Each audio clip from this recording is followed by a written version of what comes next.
Welcome back to the Perfect Brainstorm Part 3, how to facilitate an effective and productive brainstorming session.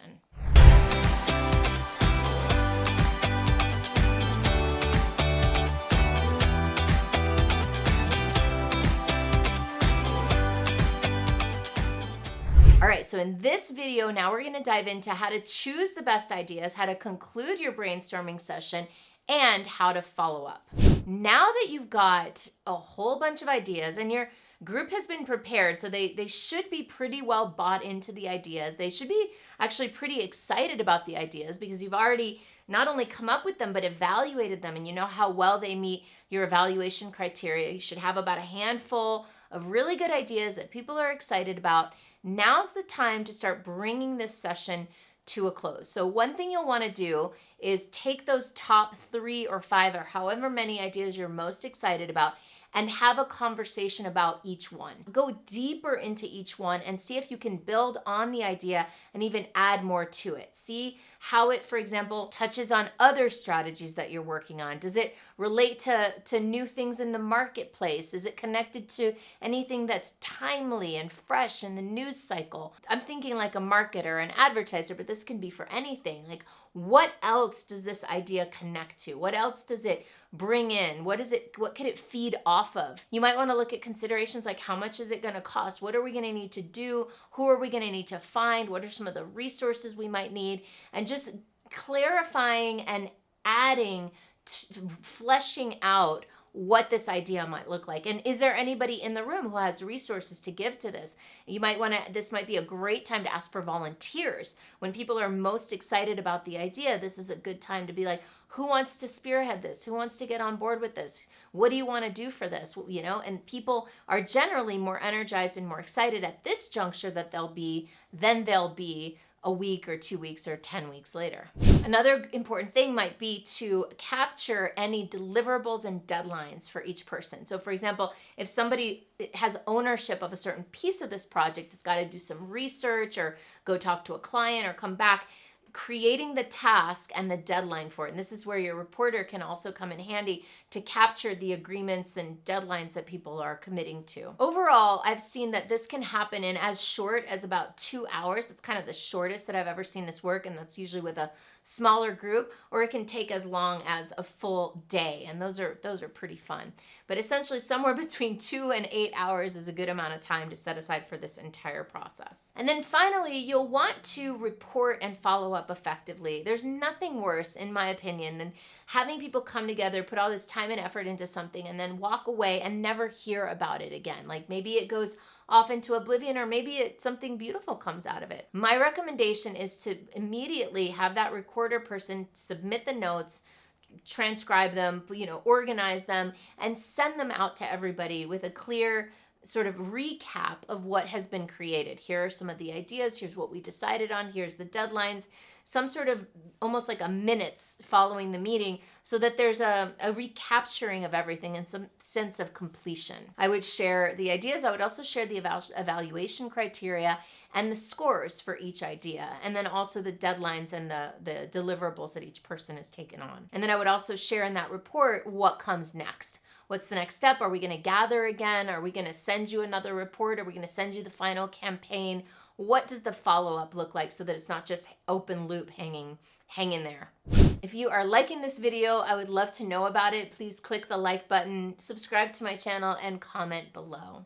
All right, so I thought that it might be helpful for you to walk you through an example of what a brainstorm might look like. So this is the kind of thing that I used to do back in the day in Miami with these ad agencies. They want to land a new client. So we've got a new clothing brand. It's going to launch in Miami, Florida, of course, and we want to have a really sexy, exciting launch party. I'm in the advertising agency, and let's say I'm the person who's spearheading this pitch to land this new client.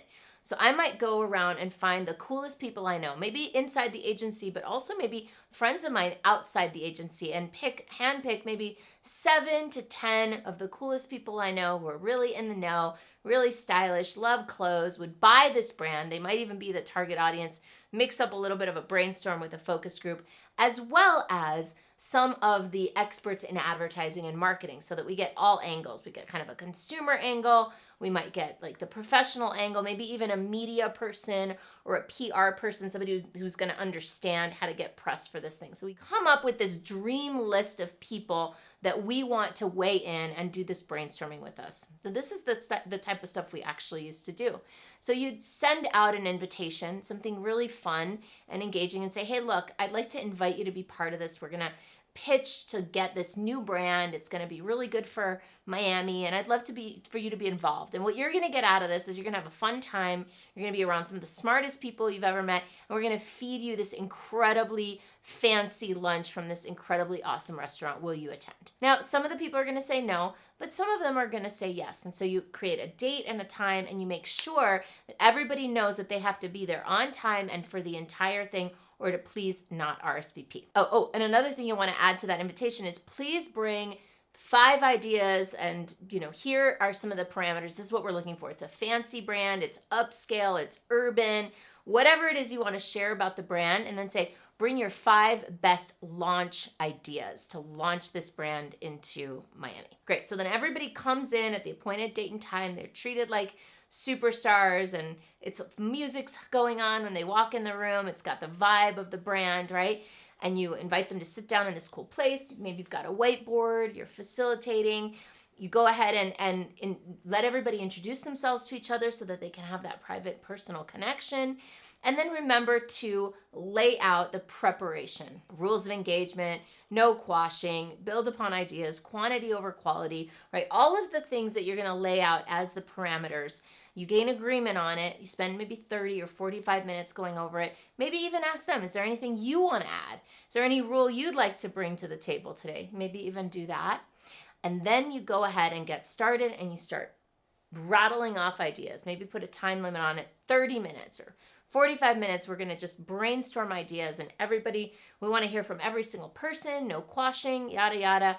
You develop your ideation, you develop all your ideas, you clarify the ones like, well, let's dig deeper into this one. This is really fun. Like so-and-so, you haven't said much yet. What do you want to share about this? Like making sure people get heard, inviting people to share. Once you've hit your time limit, or once you've got this awesome, list of ideas, then it's time to go and create your evaluation criteria. All right, it's got to be Miami, sexy. It's got to be, maybe it has to work in Spanish and English. Maybe it's got to be able to be taken to Latin America, or whatever the evaluation criteria are. And then you go through and you start to look at the ideas, group together the ones that kind of need to go together, get rid of anything that's really off the wall or not going to happen, and then go ahead and evaluate them by the criteria. Use the scoring system, get the score for each one, and then dial in based on the scores on the top 2 or 3 or 5 ideas that you're going to give to your team. When that's done, you thank everybody and let them know that they will be getting a report, they'll be getting a follow-up with your gratitude, and you'll send it into them so that they'll know what's going on, and you'll let them know if you land the business, if it worked. And if you did land the business, you might want to invite them to that launch party. I hope that was helpful for you to see the whole thing plotted out.